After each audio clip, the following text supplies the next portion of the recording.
কাছে ইনফরমেশন আছে যে বাজারে একজন লোক সবসময় থাকতো। এর নাম হচ্ছে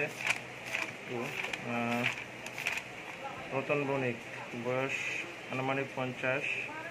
বাবার নাম লেট হরিচরণ বণিক, বাড়ি হচ্ছে গোপালনগর। বাজারে থাকতো দোকানে। তো জানা গেছে যে গতকাল সকাল থেকে দোকান বন্ধ করে দোকানেই আছে, চলছে না। তো একটা ইনফরমেশন আমরা আয়া দেখি, সাথে বড়বাবু আসলো, সবাই মিলে দেখছি, বাজারের সেক্রেটারি আসলো। তো আলটিমেটলি দোকানটা খুলে দেখা যাচ্ছে যে লোকটা মারা গেছে। এই আপাতত মানে চলছে।